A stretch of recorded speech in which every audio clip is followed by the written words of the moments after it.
And then we have the last batch correction methods, and this is the most complex one. So single cell VI is going to fit a model to your data. So he's going to model the expression levels that we measured for all the genes in all the cells in your data set. And he's going to assume that these expression values follow a zero inflated negative binomial distribution.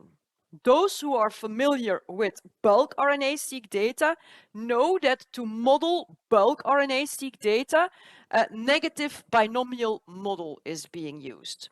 So single-cell RNA-seq data is very similar to bulk RNA-seq data. It's the same type of data. It is discrete. It cannot be negative.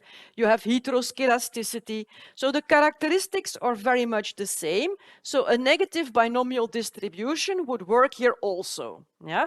The only difference between single-cell data and bulk RNA-seq data is the fact that single-cell data has a lot more zeros because it's less sensitive. This is why we don't use the regular negative binomial distribution, but we use a zero inflated negative binomial distribution. Zero inflated means there are a lot of zeros in the data. And we are going to take that into account.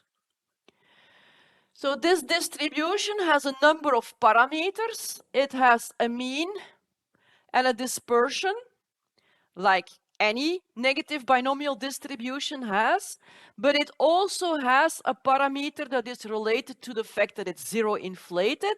It has the zero inflation probability parameter. So the mean of the distribution here depends on a scaling factor for every cell to make the cells comparable, which accounts for differences in capture, lysis, library size, all these technical things that can introduce noise in your data during sample and library preparation. And here it also depends on the batch corrected count. So when you model the expression levels that you measured, assuming that they follow this distribution, and for every gene in every cell, you are going to look for the mean of that distribution, then that mean will give you a corrected expression level. Corrected for different technical issues during library prep and sample prep, and corrected for differences in batches. This correction can be less harsh than the harmony and the fast MNN correction, but it can also be more harsh. Yeah? It depends on the strongness of the batch effect. So you definitely use it for subtle batch effects, small batch effects, because it will work the best there, but also for large batch effects in large data sets, it will give better results than the Sura batch correction methods. It will take your gene expression data and project it onto a low-dimensional latent space where the different dimensions represent different sources of variability in your data.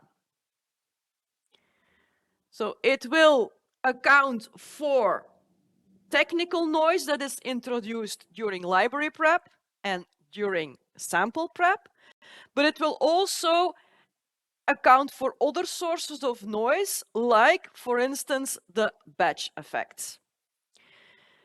So, to project your original data to this low-dimensional latent space, a number of neural networks are being used.